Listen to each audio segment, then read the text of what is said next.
जय मसीह की। Praise the lord and shalom. आज की मीटिंग बहुत अच्छी है, सुंदर है, आशीष से भरी है। जो हमारे लिए आज दिन है वो बहुत खूबसूरत है। जानते क्यों खूबसूरत है आज का दिन हमारे लिए? क्योंकि हम आज का दिन किसके साथ रहेंगे? उसके घर में उसकी आराधना करेंगे, उसके नाम को ऊंचा करेंगे, उसकी महिमा करेंगे। वो जो चाहता है वो करेंगे। हालेलुया। एक बार आंखें बंद करो और एक प्रार्थना करो परमेश्वर के सामने कि परमेश्वर, जो वचन हम तेरा सुन रहे हैं परमेश्वर, उसका बड़ा फल हमारी जिंदगी में आ चुका है। हमें और बुद्धि और समझ परमेश्वर आप दे चुके हो, ताकि परमेश्वर पिता हम जो सुने उसे पूरा कर पाए, उसमें बढ़ पाए, उसमें चल पाए, तेरी मर्जी को पूरा कर पाए। परमेश्वर निश्चय ऐसा हो चुका है यीशु मसीह के नाम से, आमीन। हालेलुया। तो अभी मैंने एक टॉपिक शुरू किया था इस संडे, आज्ञाकारी के ऊपर। किसके ऊपर? अब आज्ञाकारी के लिए मैंने वो संडे का वचन, अगर तुम सुनोगे तो तुम्हारा बेस वो और ये सेट हो जाएंगे। अगर तुमने संडे का नहीं सुना और संडे वालों ने आज नहीं सुना तो फिर वो बेस सेट नहीं होगा। क्योंकि पर में ये क्योंकि इस मिनिस्ट्री के साथ जुड़े हुए लोगों को ये पकड़ बनानी पड़ेगी अपनी।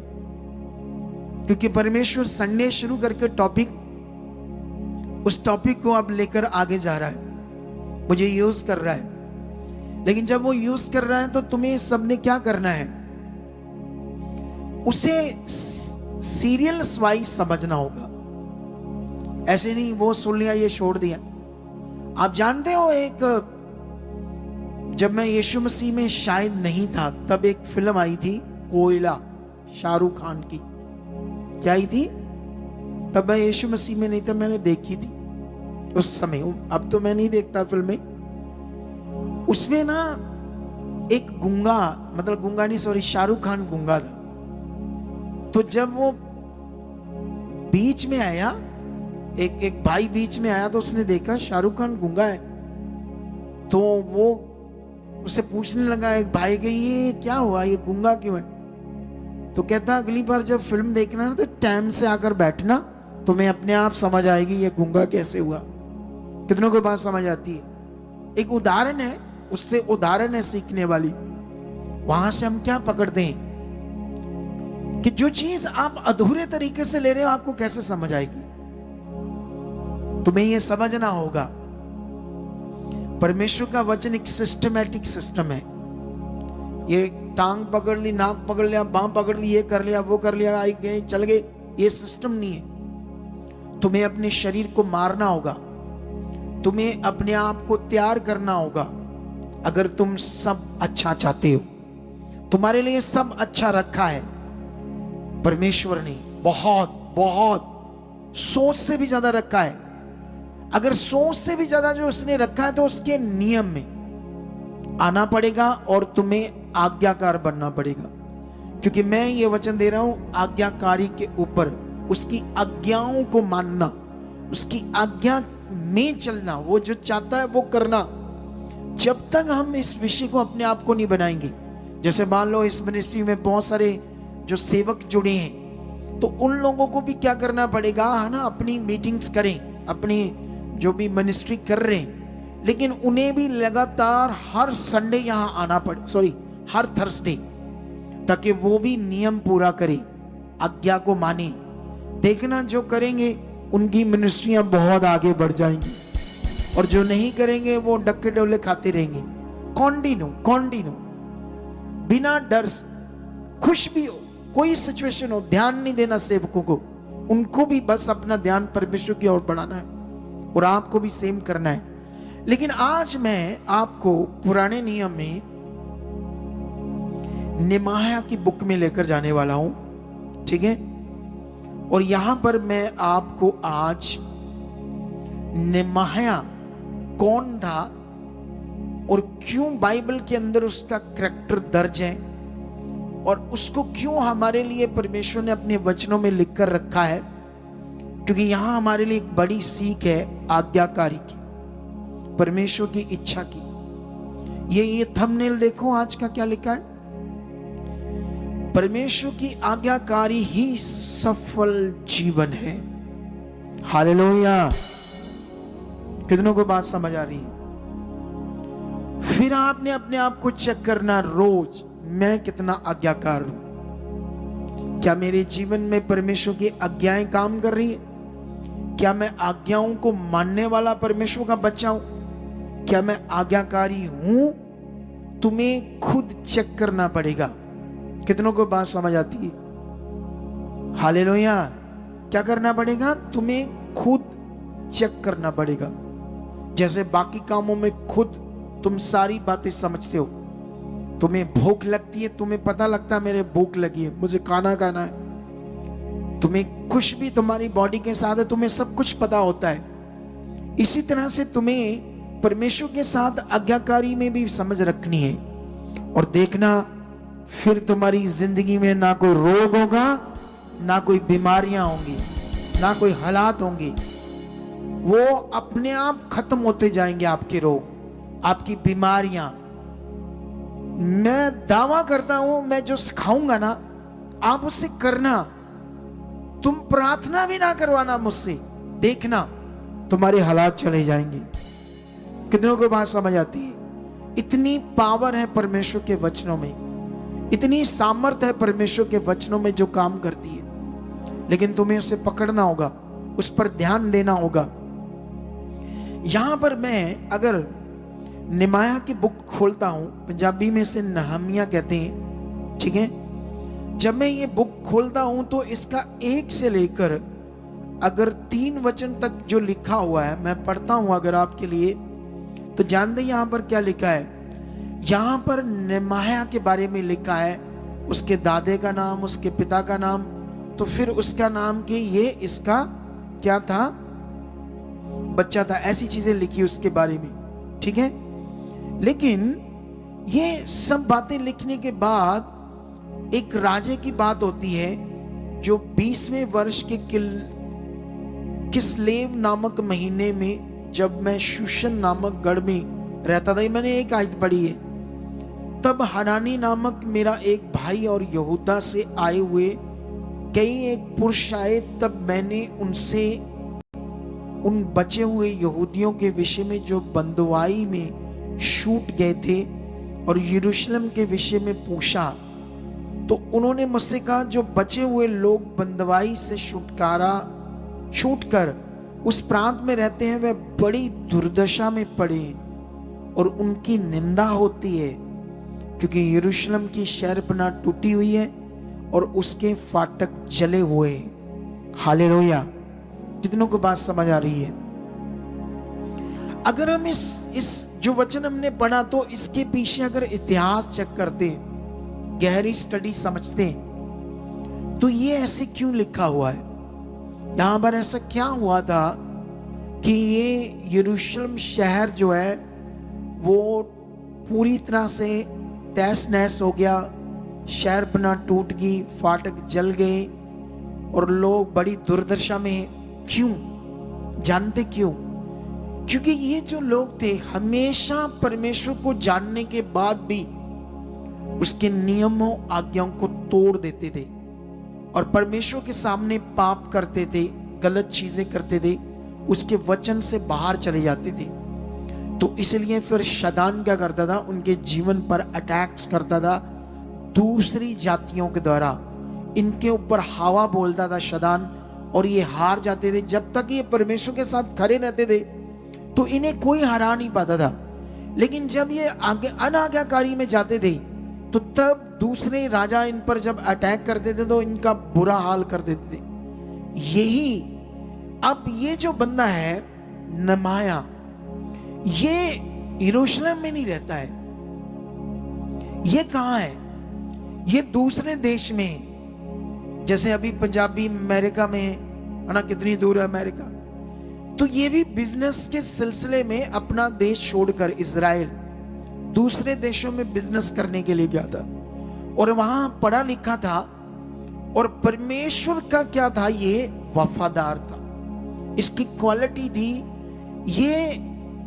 ये ना तो नबी है, बोलो ना तो कोई नबी है, ना ये प्रचारक है, ना याजक है, लेकिन परमेश्वर का सच्चा बच्चा है, परमेश्वर की आज्ञाओं में खरा था। सबसे पहले दर्जा किसको देता था? ये परमेश्वर को देता था। इसके बारे में पढ़ोगे जब गहरा, तो इसकी जो पोस्ट थी दूसरे देश के राजा के पास, तो ये एक अधिपति था। अधिपति का मतलब गवर्नर। हालेलुया। क्या था ये? एक जैसे अभी पंजाब का एक मुख्यमंत्री है तो उस पंजाब में एक गवर्नर है। एक गवर्नर इंडिया में भी है, हर स्टेट में भी होता है। उस तरह से इसकी गवर्नर की पोस्ट थी और ये राजा के सारे जो लीगल काम थे उनको भी देखता था।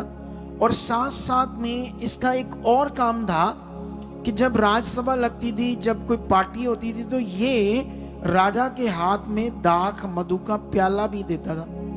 क्या देता था? दाख मधु मतलब ट्रेडिशनल वाइन। उस समय राजा लोग जो नशा करते थे वाइन्स। आप समझ रहे कि नहीं समझ रहे? क्योंकि ये राजे लोग हैं, तो उसके हाथ में ये एक प्याला भी देता था दाख मधु का।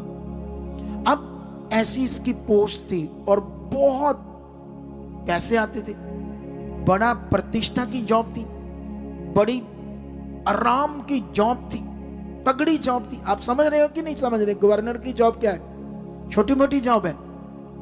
छोटी मोटी जॉब नहीं है, बड़ी जॉब है।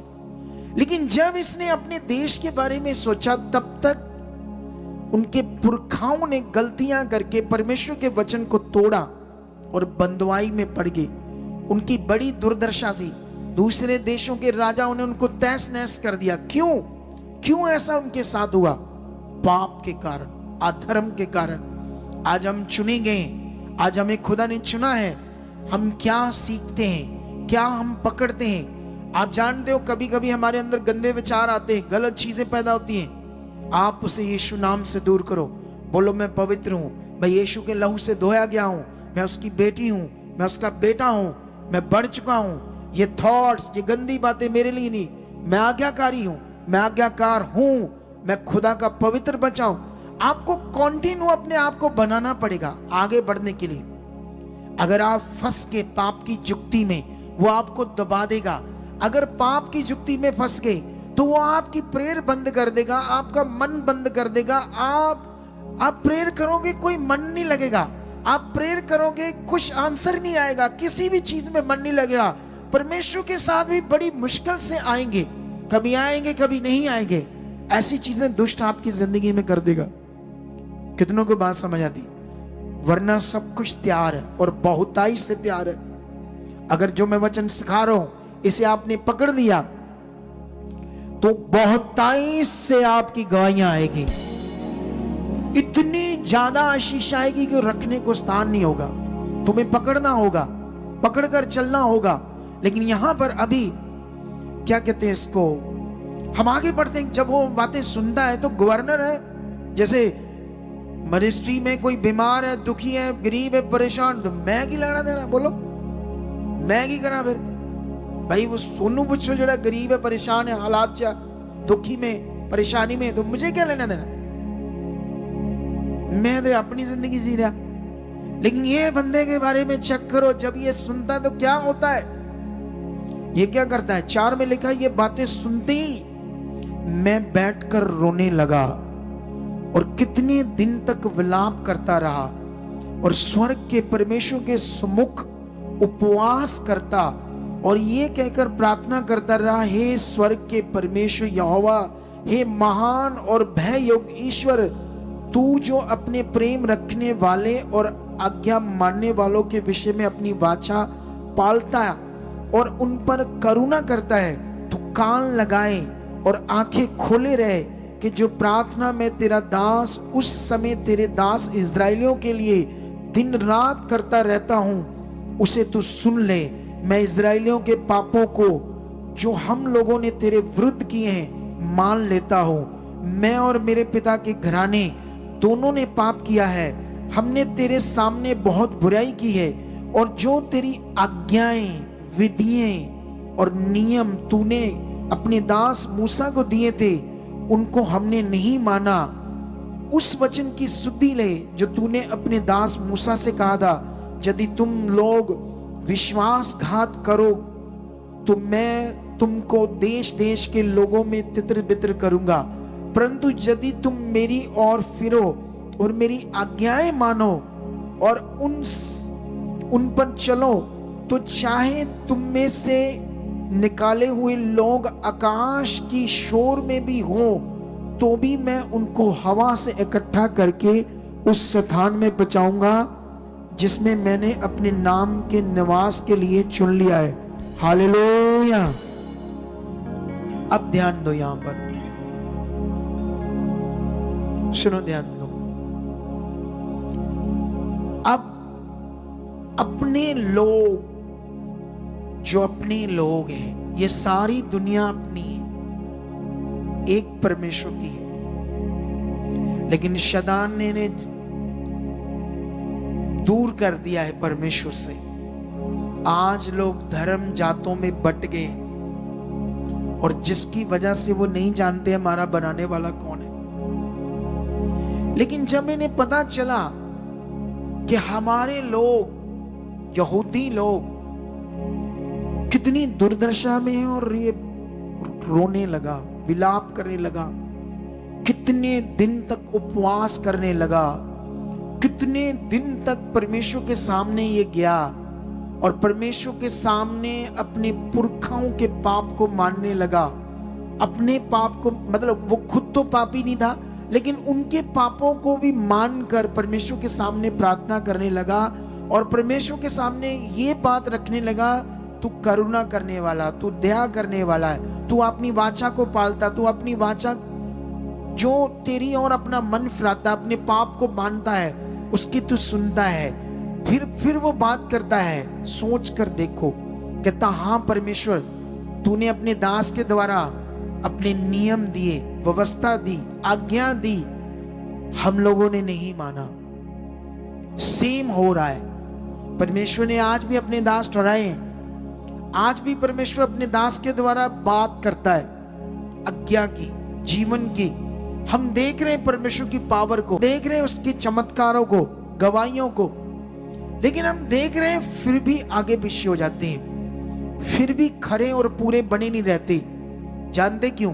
क्योंकि हमारे ब्लड में पाप है, जो हमें बार बार शारीरिक बनाता है, जो शरीर की ओर हमें खींचता है। लेकिन हमें शरीर को मारना है, हमें अंगीकार करना, हमें बढ़ना है, क्योंकि जीवन संसार में नहीं है, परमेश्वर के साथ है। सारी खुशियां परमेश्वर के साथ है, सारे लाभ परमेश्वर के साथ है, चंगाई, छुटकारा, डिलीवरेंस, सब चीजें परमेश्वर के साथ।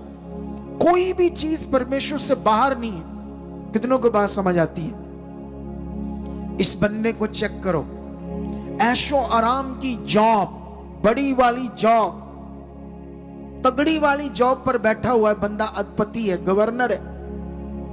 लेकिन सोच कर देखो, जब अपने लोगों के बारे में उसे पता चला, कितनी प्रार्थनाओं में, कितने विलाप में, कितने उपवास में, कितना दुख है अपने लोगों का।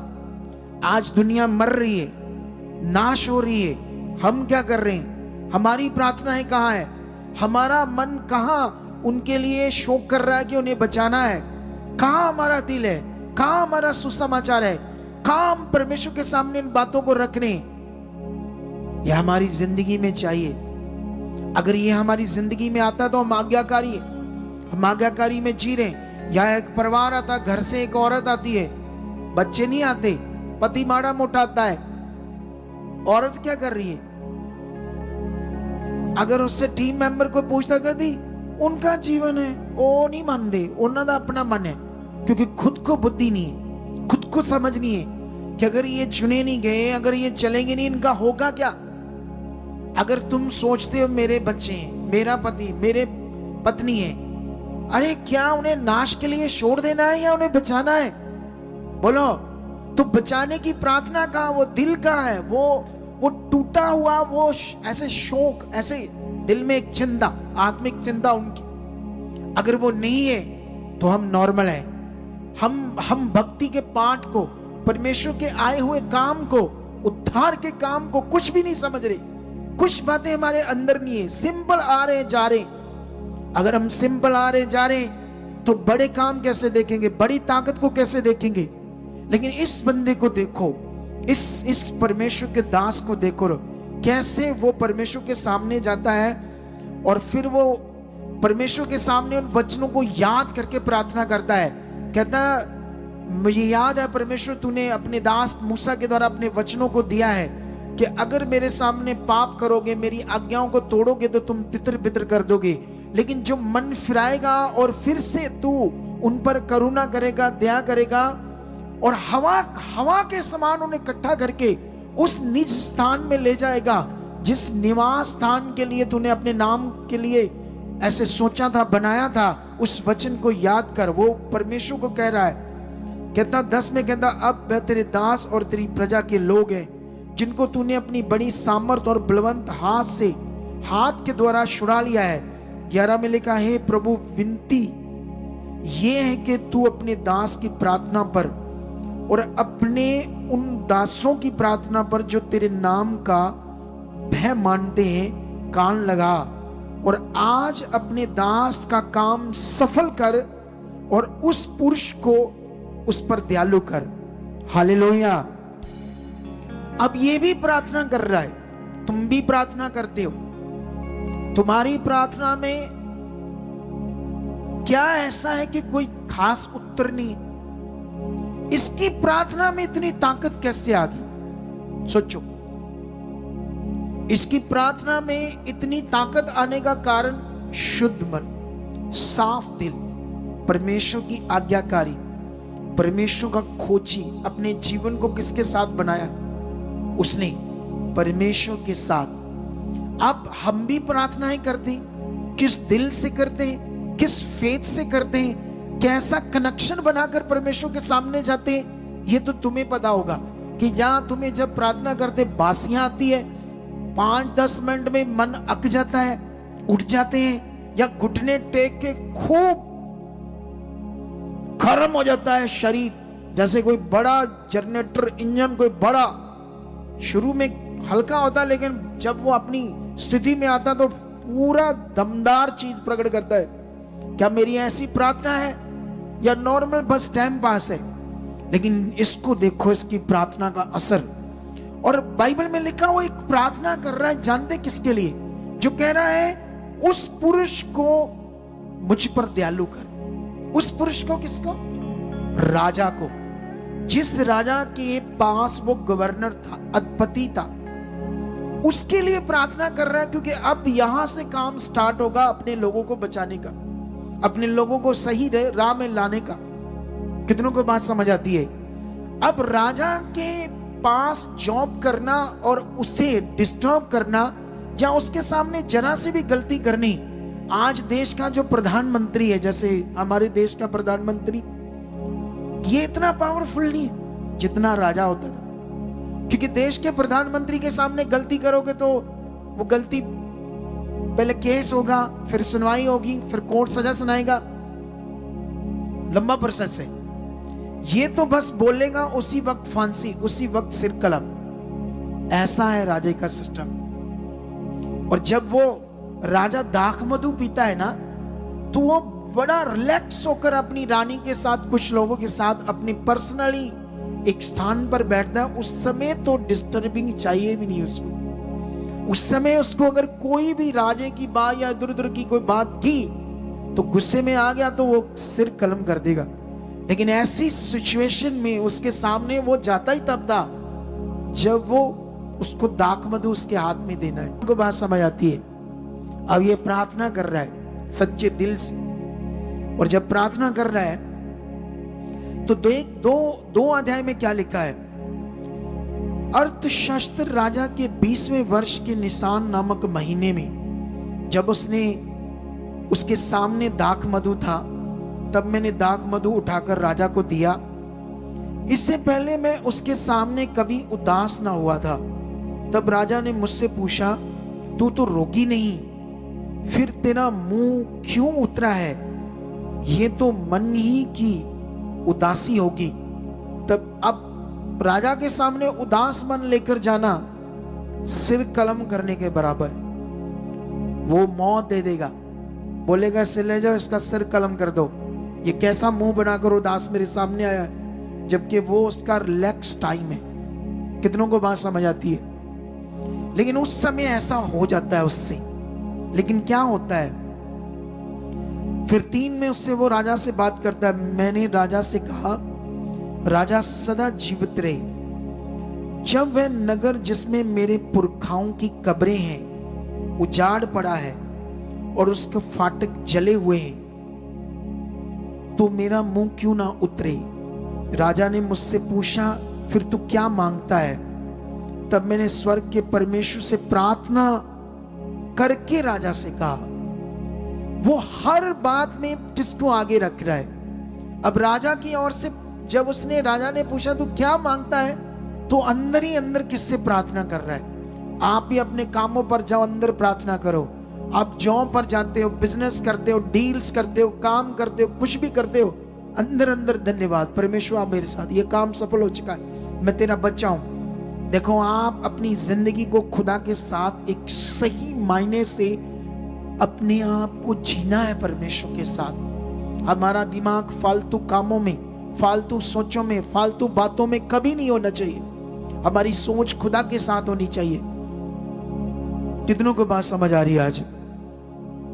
जैसे वो प्रार्थना करके राजा से कहता है, तो 5 में लिखा, यदि राजा को भाए और तू अपने दास से प्रसन्न हो, तो मुझे यहूदा और मेरे पुरखाओं की कब्रों के नगर को भेज, ताकि मैं उन्हें उसे बनाऊं। तब राजा ने, जिसके पास रानी बैठी थी, मुझसे पूछा, तो कितने दिन तक यात्रा में रहेगा और कब लौटेगा? राजा मुझे भेजने को प्रसन्न हुआ और मैंने उसके लिए एक समय नियुक्त किया। फिर मैंने राजा से कहा, यदि राजा को भाए तो महानद के पार के अधिपतियों के लिए इस आशय की चिट्ठियां भी मुझे दी जाए। सुनो, सबसे पहले वो प्रार्थना करता कि उसका मन मेरी ओर खुले। और कौन खोल देता है? बोलो, तुम भी परमेश्वर उसी के हो। चाहे वो गवर्नर है, चाहे वो अधिपति है, लेकिन परमेश्वर के सामने एक मनुष्य है। परमेश्वर के सामने जैसे तुम हो वैसे ही वो है। अब यहां खड़ा होता है सवाल, खास मन, खास दिल, खास उसकी आज्ञाएं, बातों पर, विधियों पर, नियमों पर ध्यान देना, यह सबसे बड़ा विषय। जिस दिन तुम अपने आप में अंगीकार करने लगे, परमेश्वर मैं तुझ में बढ़ चुका हूं, परमेश्वर मैं तेरी आज्ञाओं को मान रहा हूं, मैं विधियों को मान रहा हूं, जो तू चाहता है मेरी जिंदगी से पूरा रहा, मेरा परिवार, मैं सब एक मन होकर तेरी इच्छा पूरी कर रहे हैं। हम वो सब कर रहे हैं जो तूने कहा है। अगर आप कंटिन्यू इन बातों पर ध्यान दे रहे हो, तो पवित्र आत्मा आपको हेल्प करेगा, आपको चेंज करेगा, आपको बदलेगा। मैंने थोड़े दिन पहले भी प्रचार किया था कि दुनिया के किसी भी अगुए के पास चले जाओ और सोचो मेरा भला हो जाएगा। ऐसे नहीं होगा जब तक तुम परमेश्वर की इच्छा में नहीं चलोगे, जब तक तुम मन नहीं फिराओगे, जब तक तुम ध्यान नहीं दोगे। कितनों को बात समझ आती है? हमारे पास दुनिया भर से लोग आते हैं प्रभु को मानने वाले, पहले से 20 साल 30 साल बॉर्न क्रिश्चियन, पहले से यीशु मसीह को जानते हैं, लेकिन हालातों में, परेशानियों में, जानते क्यों? क्योंकि राइट समझ नहीं है करना क्या है, कैसा दिल चाहिए, कैसा विश्वास चाहिए।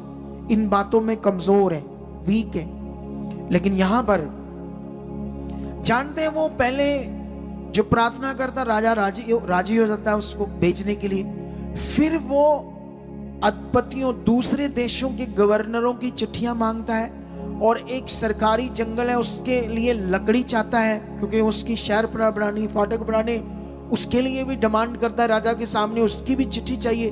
क्योंकि ये जो राजा था 127 देशों का राजा था, बहुत बड़ा राजा, 127 देशों का राजा। इसमें यरूशलेम भी इसी की गुलामी में आता था। कितनों को बात समझ आती? और भी बड़े सारे देश इसकी गुलामी में आते थे। लेकिन उस राजा के साथ इतनी बड़ी इसकी जॉब थी, अपनी जॉब देखो, अपनी जॉब इतनी सुख सुविधा की जॉब पर ध्यान नहीं दिया, अपने आप को जोखिम में डाला। किन के लिए? अपने लोगों के लिए।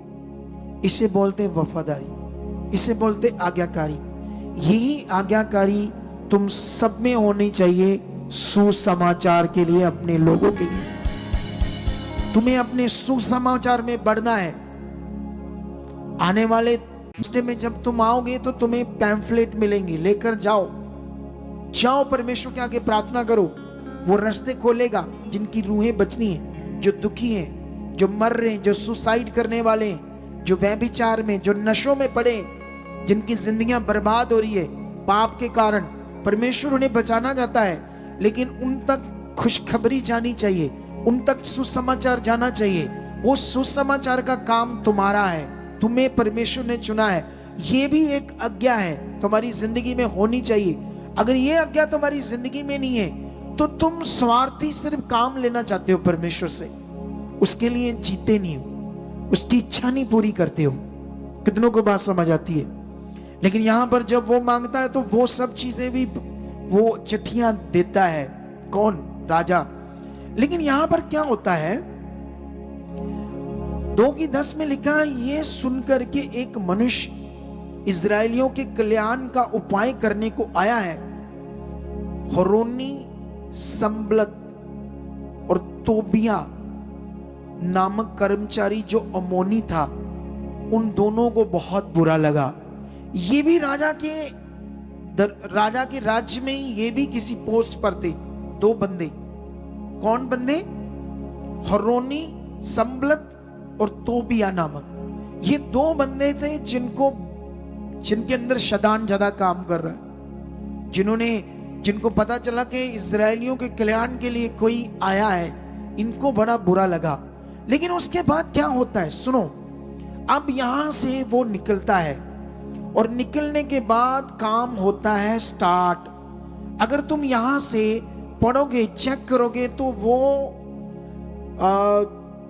11 आयत से लेकर तुम अगर पढ़ोगे कम से कम 18 तक, तो यहां वो चुपके से जाता है, रात को निकल जाता है, पूरी शहरपना अपने देश को देखता है। तो उसका सारा वृत्तांत लिखा है कि कितना बुरा हाल था, कितनी दुर्दशा में थे, उसको देखकर रोना आ रहा था, ये सारा कुछ लिखा है।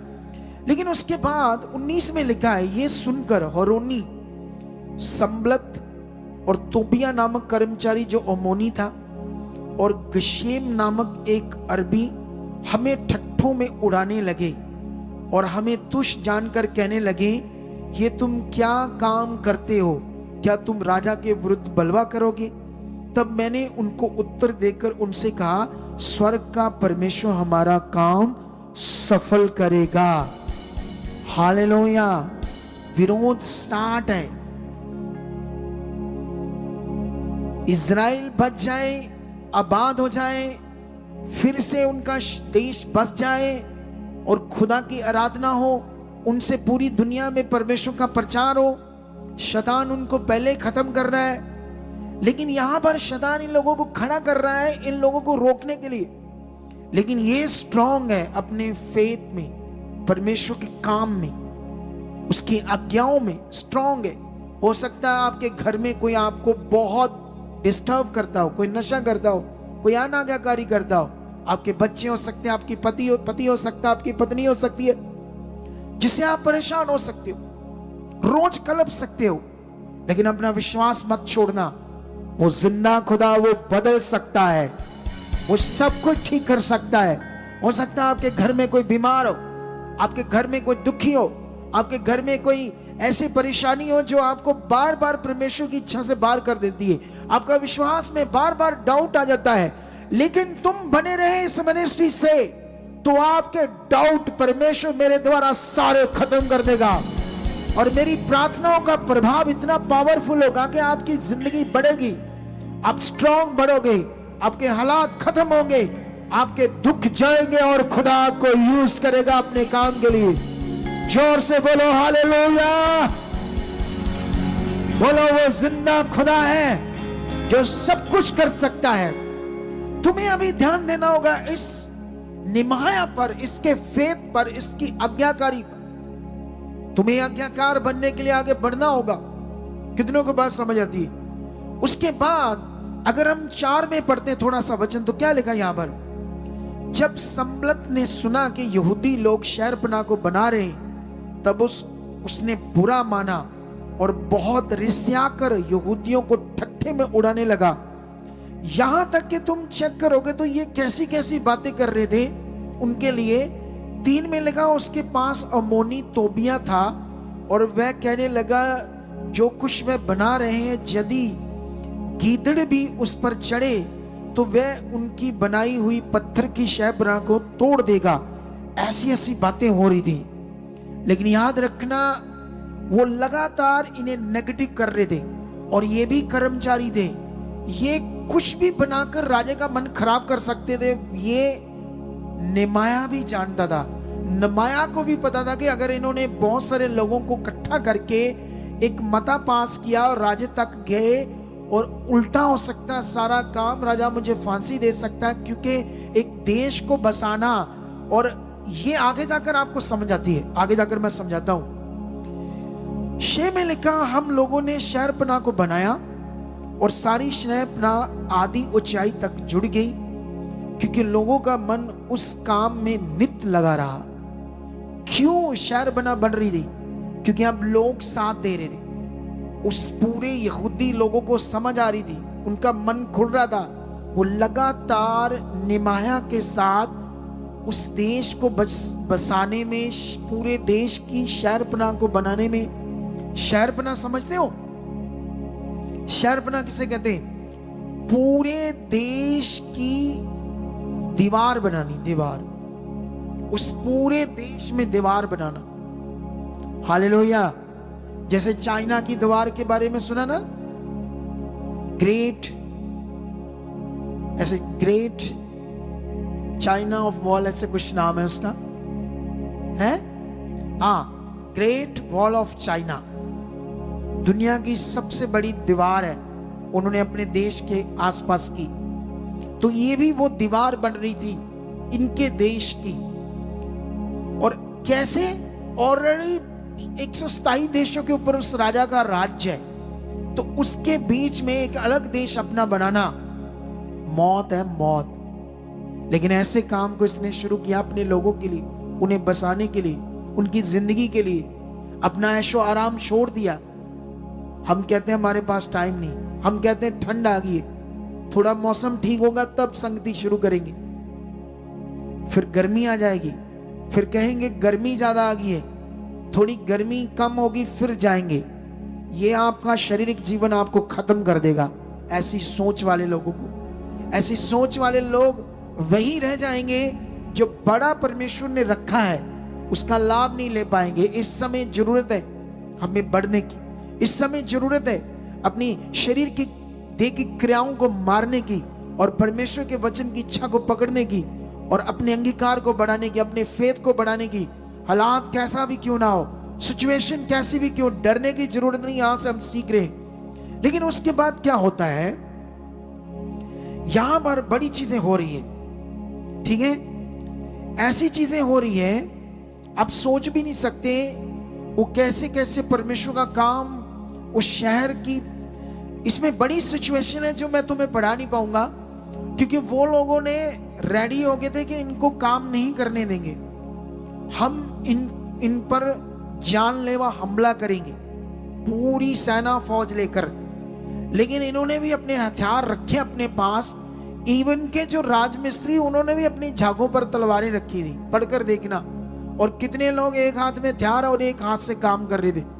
और ये सब तब पॉसिबल हो रहा था जब नेमाया का तगड़ा मन काम कर रहा था परमेश्वर के साथ, और उसके साथ बहुत सारे अच्छे मन वाले लोग भी खड़े हो गए, तभी ये पॉसिबल हो पाया। और अब उन लोगों को समझ आ रही थी कि हाँ, हमारी गलतियां जो हमने खुदा के नियमों को, आज्ञाओं को तोड़ा है, तभी हमारी ये दुर्दशा है।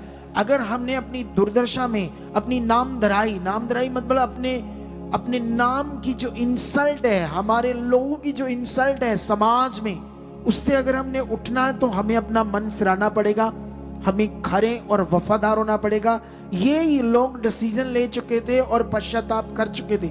आज हर एक को जब वो वचन सुनता है तो उन्हें ये बात समझनी चाहिए, मैं कहाँ हूं, मेरी जिंदगी में अनाज्ञाकारी कितनी है, कहां मुझे पश्चाताप करने की जरूरत है, कहां मुझे मन फिराने की जरूरत है। ये बड़ा विषय है। लेकिन यहां पर क्या हो रहा है,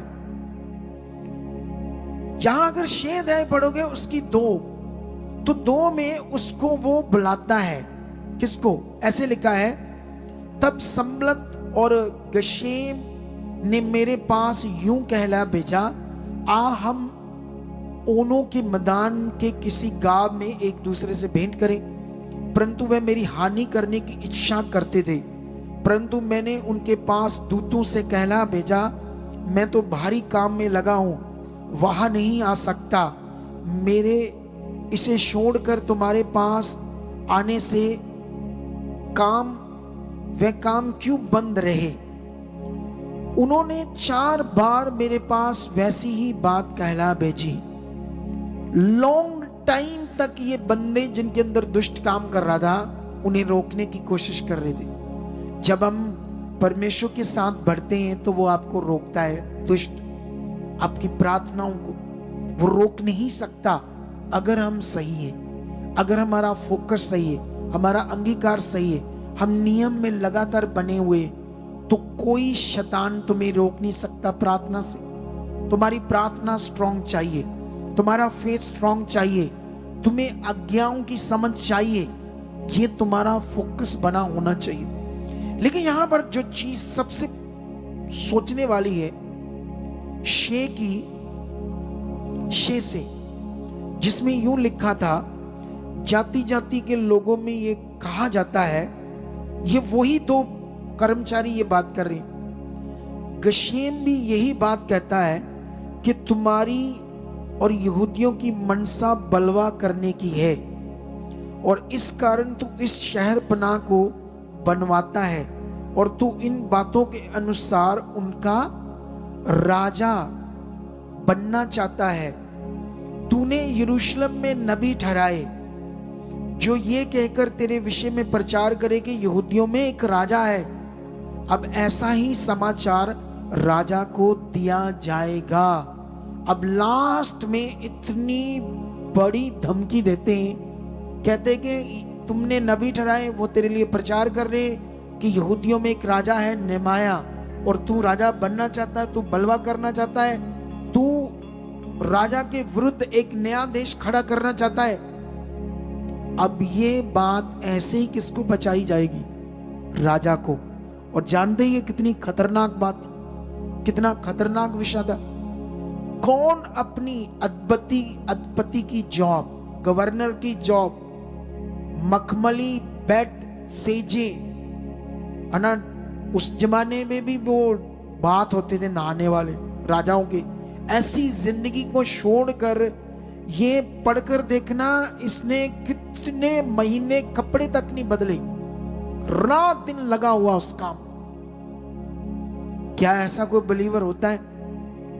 बोलो, ऐसे कोई बिलीवर आकर परमेश्वर के भवन की सेवा करता है? क्या ऐसा कोई बिलीवर होता है जो उधर जाता है बाथरूमों में तो कई गंदे होते हैं, साफ सुथरे नहीं होते, दिल में आता है मैं इतने दिन सेवा करूंगा, मैं ये चीजें लाऊंगा। आज के बिलीवर क्या है? खुश करना नहीं चाहते परमेश्वर के किंगडम के लिए, कहते बैठे बैठाए सारा कुछ आ जाए। आलसी आलसी लोग हैं आज की दुनिया।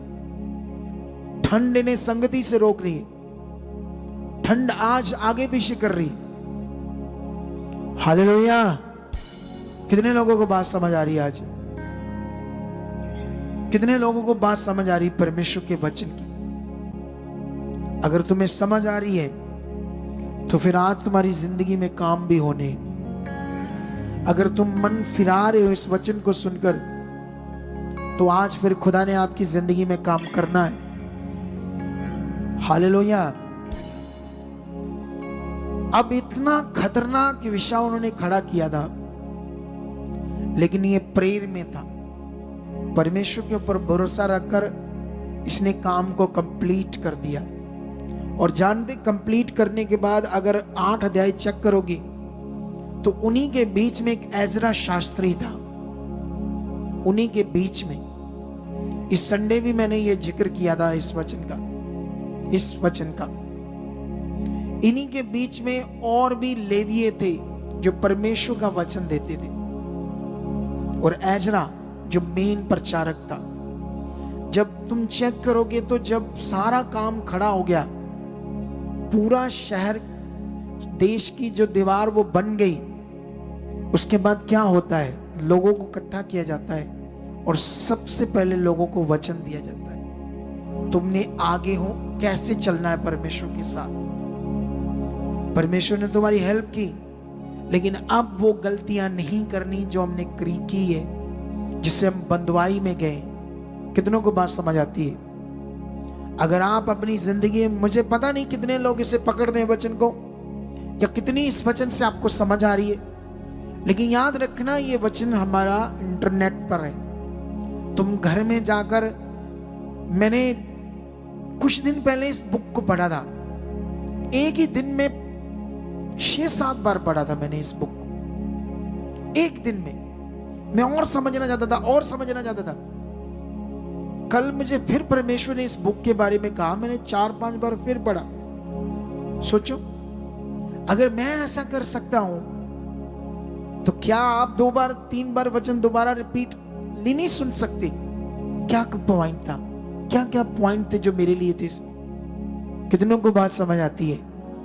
जब तक इन पॉइंट्स को हम पकड़ेंगे नहीं, हम सिर्फ, ये परमेश्वर का भवन ऐसे नहीं है हम बैठे हैं सुना चले गए, क्या पकड़ा, समझ आया, नहीं आया, खुश नहीं होना। इसीलिए तो कुछ लोग बेचारे वहीं रह जाते, इसीलिए तो इतनी मिनिस्ट्री से लोग हमारे पास आते हैं, उनसे जब हम बात करते हैं उनको कुछ पता ही नहीं होता। हो सकता है यहां भी ऐसे कुछ लोग हो जिनको कुछ पता नहीं क्या करना है, बस सुना, बैठे चले गए, उठे बैठे चलो, हो गया काम। पकड़ कुछ नहीं, पकड़ चाहिए, ध्यान चाहिए, फोकस चाहिए। फिर देखो आपका जीवन कैसे ऊंचा जाता है, फिर देखो उसकी पावर कैसे काम करती है, कैसे आपका फेथ सही से आपकी जिंदगी में काम करता है, कैसे आपके रिजल्ट अच्छे से आते हैं।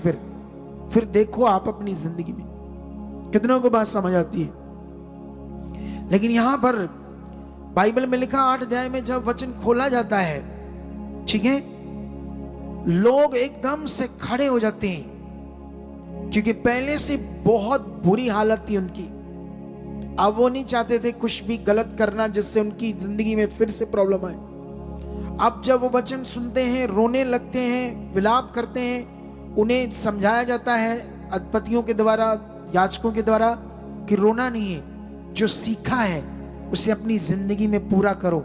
जाओ अपने घरों में जाकर चिकना चिकना भोजन करो, मीठा मीठा रस पियो, परमेश्वर ने तुम्हारे लिए बड़े रास्ते खोले हैं, आनंद मनाओ परमेश्वर के साथ। ऐसी शिक्षा देकर उनके भेजा जाता है। लेकिन अगर ऐसे अच्छे तरीके से पकड़ोगे तो वो लोग फिर उसके बाद उन्हें घर बनाने की शिक्षा देते हैं, कैसे अपने अपने घर इस देश में बसाओ। उसके बाद फिर जब वो घर बन जाता है, झोंपड़ियों का पर्व आता है, उस दिन फिर इकट्ठे होते हैं, उस दिन फिर परमेश्वर का वचन दिया जाता है। मैं तुम्हें समझाता हूं कैसे। 8:17 में लिखा, वरन सब मंडली के लोग जितने बंधुआई से छूट कर लौट आए थे, झोंपड़ियां बनाकर, अपने घर बनाकर उनमें रहे। और नून के पुत्र यहोशू के दिनों से लेकर उस दिन तक इस्राएलियों ने ऐसा नहीं किया था, क्योंकि वो भटक रहे थे, घर नहीं बने थे। उस समय बहुत बड़ा आनंद हुआ। फिर पहले दिन से अंतिम दिन तक एजरा ने प्रतिदिन परमेश्वर की व्यवस्था की पुस्तक में से पढ़ पढ़कर परमेश्वर का वचन सुनाया। 7 दिन वो चला मीटिंग, संगति, हर दिन परमेश्वर का वचन लोगों को दिया जा रहा था। और बाइबल में लिखा, यूं ही वह 7 दिन तक पर्व को मानते रहे, और 8वें दिन नियम के अनुसार महासभा हुई। हालेलुया! कितनों को बात समझ आती है? हम यहां पर एक बड़ा विषय सीख चुके हैं आज। हमने यहां देखा इतनी खतरनाक सिचुएशन, निमाया के लिए मौत था ये काम, लेकिन उसने किस पर फेथ किया? खुदा पर, जीवित परमेश्वर पर। तुम्हारे हालात क्या है, लेकिन तुम्हें उसके लिए जीना होगा। फर्स्ट प्रायोरिटी देनी होगी, पहला स्थान, पहला दर्जा तुम्हें उसे जानना होगा, समझना होगा। तुम्हें प्रार्थना, जैसे वो एक बहन अपनी गवाही दे रही थी किसी की बच्चे की दे रही थी ना, डॉगी की, तो गवाही दे रही थी, तो परमेश्वर ने संभाला उसे। लेकिन वो उसने बताया कि मैं खुदा के दास के लिए बड़ी प्रार्थना करती हूं, उनकी फैमिली के लिए, कलीसिया के लिए, क्योंकि मन खुला हुआ है। हमें ऐसे ही बढ़ना है। हमें इस मिनिस्ट्री के लिए, इसके फाइनेंस के लिए, डिवाइन हेल्पर्स के लिए, करोड़ों रूहों बचने के लिए इस मिनिस्ट्री के द्वारा प्रेम में रहना है, और खुद अपनी फैमिली के लिए और खुद अपने आप को परमेश्वर के साथ बनाने के लिए इन बातों में कंटिन्यू रहना है। अगर हम ऐसा रहते हैं तो हम उसके बड़े अनुग्रह को देखेंगे, हम उसकी बड़ी पावर को देखेंगे, हम उसकी बड़ी शक्ति को देखेंगे, उसकी बड़ी सामर्थ्य को देखेंगे। अगर आप एस्तर के कैरेक्टर को चेक करोगे, इससे अगली एक बुक और है, एस्तर की बुक, ठीक है? आप अब ये यहूदी हैं और ये अर्थशास्त्र राजा है और वो राजा शायरस राजा है, ठीक है? वो भी परमेश्वर को नहीं जानता, ये भी परमेश्वर को नहीं जानता, अन्य जातियों में से, ठीक है? लेकिन याद रखना, उसका मामा मोर्दके और ये एस्तर, एक प्लान है परमेश्वर का यहां पर। आप जानते हो, जब आप गहरी स्टडी वहां चेक करोगे तो हमारे दिमाग के रोंगटे खड़े हो जाएंगे। एस्तर की बुक से कुछ पॉइंट ऐसे हैं जो आपको समझने होंगे। मैं इस संडे बुक समझाऊंगा, क्योंकि अगर मैंने शुरू किया तो मुझे उसको समझाने में टाइम लगेगा, तो फिर बहुत लंबा हो जाएगा। तो इसीलिए मैं कुछ पॉइंट अभी बताता हूं, लेकिन उसको अच्छे से कंप्लीट जो करूंगा मैं इस संडे, उस पॉइंट को आपके सामने खोलकर बाइबल से कुछ पॉइंट्स पढ़ाऊंगा आपको, जैसे मैंने आज यहां से पढ़ाई आपको। कितनों को बात समझ आती है? उस समय जब हमान, जो राजा का बिल्कुल असिस्टेंट था, सब बातें राजा उससे पूछ कर करता था, और वो मोर्दके से नफरत करता था और यहूदियों से।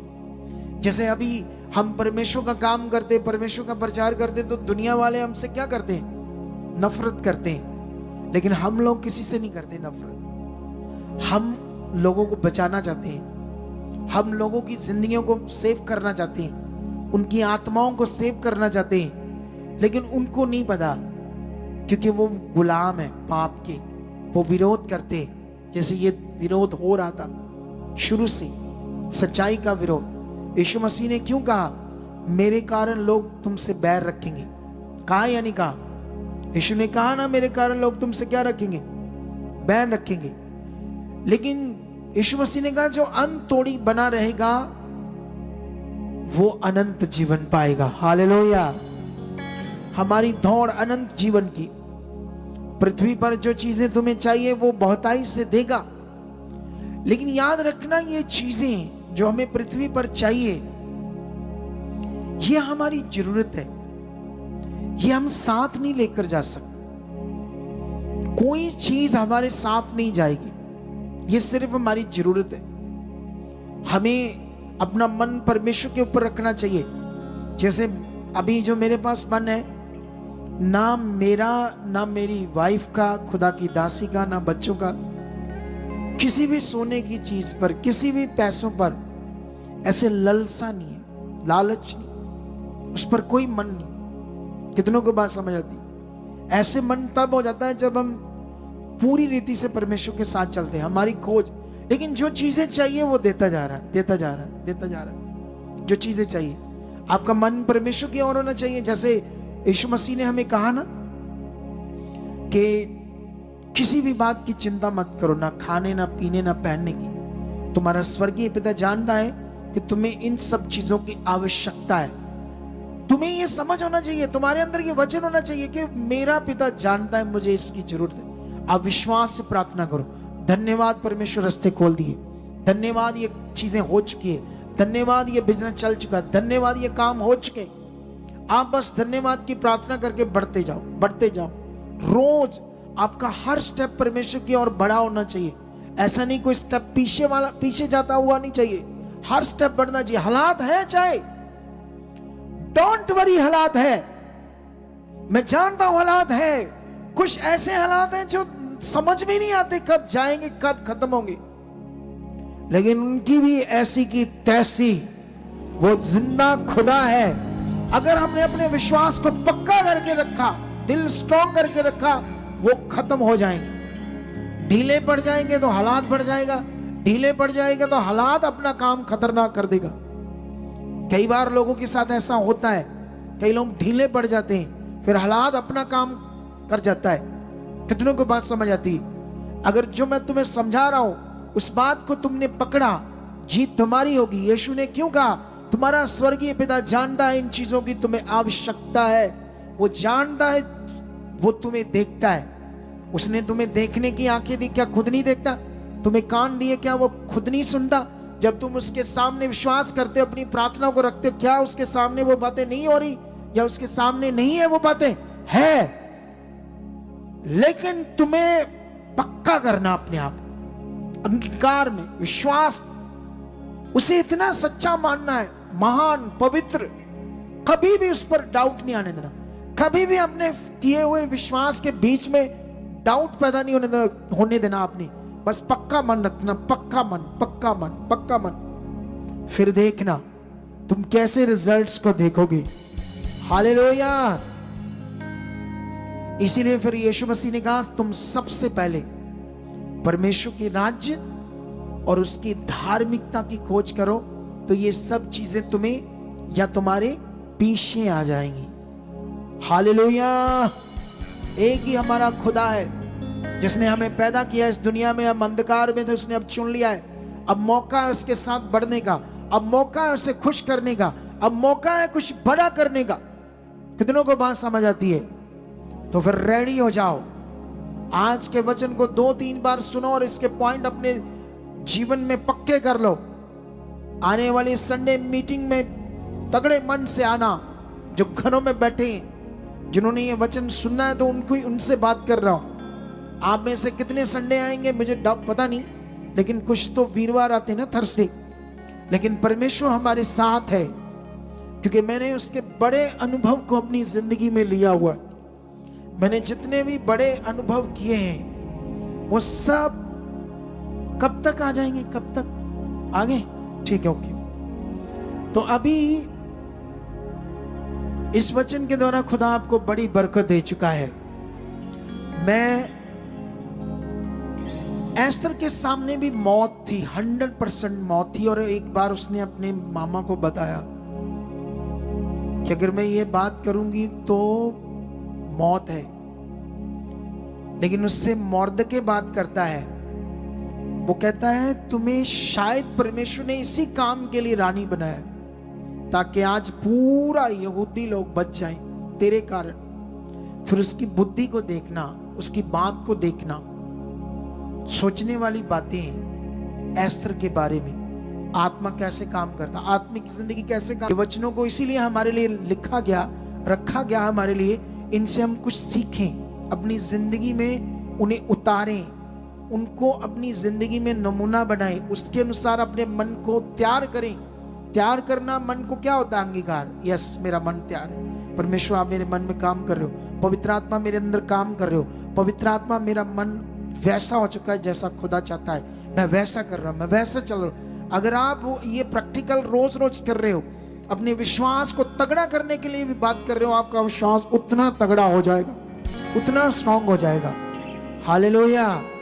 तो मेरा बिलीव है कि ये जो आज्ञाकारी है, सुनो, कभी कभी कुछ लोग लालच करते हैं, किसी चीज का लालच मत करना। खुदा के साथ मौका है सेवा का, काम का, इससे बड़ा कोई मौका नहीं, इससे बड़ी दुनिया में कोई सेवा नहीं। मुझसे पूछो, शारीरिक लोग सोचेंगे ये इसलिए ऐसी बातें करते शायद इनको अपना फायदा है। ये शरीर की और शैतान की बात है, ये खुदा की बात नहीं है। यहां मैंने कुछ पॉइंट छोड़ दिए, मैं संडे इसके कुछ पॉइंट है जो इसके साथ, जो इस पॉइंट में सेवा में थे, किसके साथ, नेमाया के साथ, वो पॉइंट समझाऊंगा। और वहां तुम्हें वो चीजें और कुछ और पॉइंट है जो मैं संडे बताऊंगा कि हमें जो मौका मिला परमेश्वर के साथ, चाहे हम कैमरा चलाते हैं, चाहे हम वॉलंटियर है, चाहे कोई भी टीम की सेवा है, किसी भी प्रकार की सेवा है, सच्ची अद्भुत मौका है हमारे पास बढ़ने का, खुदा के साथ जीने का। बाइबल में लिखा जिस दिशा में उसने तुम्हें बुलाया, जैसी सेवा में तुम्हें बुलाया, उसमें सच्चे मन से करते जाओ, तुम्हारा जीवन स्वर्ग बन जाएगा, तुम्हारा घर स्वर्ग बन जाएगा। मैं बिलीव करता हूं परमेश्वर इस वचन के द्वारा तुम्हें बरकत दे चुका है, इस वचन के द्वारा पवित्र आत्मा तुम्हारे अंदर काम कर चुका है, तुम छुए जा चुके हो, तुम्हारी जिंदगियों में मादगियां, रोग, बीमारियां खत्म हो चुके हैं यीशु मसीह के नाम से। तो अभी आज खुदा की दासी का बर्थडे है, तो इन लोगों ने केक सेलिब्रेट करना है। थंबनेल पर तो हमने लिखा नहीं, लेकिन अभी केक सेलिब्रेट करते हैं सब। उससे पहले हम अपने बीज बोएंगे, अपने हाथों में अपने बीज लो। मैं प्रार्थना करता हूं, परमेश्वर पिता, ये तेरे पवित्र लोग हैं खुदाबंद, इनकी जिंदगियों में आप काम कर चुके हो। जो वचन बोया गया इनके जीवन में परमेश्वर तेरे आत्मा के द्वारा, मैं विश्वास करता हूं वो वचन इनकी जिंदगी में 100 गुना फल ला चुका है, 100 गुना बरकत आ चुकी है, 100 गुना आशीष आ चुकी है। ये सुसमाचार में बढ़ चुके हैं। जैसे नमाया अपने लोगों के लिए जान की परवाह ना करते उन्हें बचाने के लिए, उन्हें जीवन देने के लिए बढ़ा, ऐसे ही ये तेरे लोग परमेश्वर इस संसार में तेरे भटके हुए लोगों को तेरे पास लाने के लिए बढ़ चुके हैं, सेवा में, सुसमाचार में। ऐसा इनका मन हो चुका है यीशु मसीह के नाम से, आमीन। और खुदाबंद जो लोग आज बोएंगे उसमें बड़ी बरकत आ चुकी है। जिन्होंने अपने हाथों में ले लिया बीज, जो ऑनलाइन ट्रांसफर करने के लिए बैठ गए अपने बीज को, परमेश्वर मैं उनके लिए बरकत मांगता हूं, उनके घरों पर, परिवार पर, कारोबार पर। मैं एडवांसली बोलता हूं, जो बोने वाले हैं उनके बीज छुए जा चुके हैं और बड़ी बरकत आ चुकी है यीशु नाम से, आमीन। तो अभी ये ऑनलाइन जो है उनके लिए ये हमारी बैंक के दोनों अकाउंट्स नंबर है, और बाकी सारे जो नंबर हैं, 2 अकाउंट्स नंबर है, ये दोनों को स्क्रीनशॉट ले लो, और साथ में दोनों QR कोड है इन बैंकों की, इन्हें भी स्क्रीनशॉट ले लो। और इन बैंकों में और QR कोड में सिर्फ भारत से ही हम बोल सकते हैं अकॉर्डिंग टू इंडियन लॉ। अगर आप फॉरेन से देख रहे हैं तो ये व्हाट्सएप नंबर है, इस पर आप मैसेज छोड़ना, मेरी निगरानी में आपको रिप्लाई मिलेगा, और आप कैसे अपने सीट को बो सकते हो इस नंबर से आपको समझ आएगी। इस नंबर से आपसे मेरी बात नहीं होगी, ना प्रार्थना होगी, गुस्सा मत करना। फॉरेन के लोगों के लिए 2 हेल्पलाइन नंबर है, बाकी सारे नंबर भारतीय के लोगों के लिए। बो गाओ, परमेश्वर हमारे साथ है और आज आपको बड़ी बरकत दे चुका है परमेश्वर, आमीन।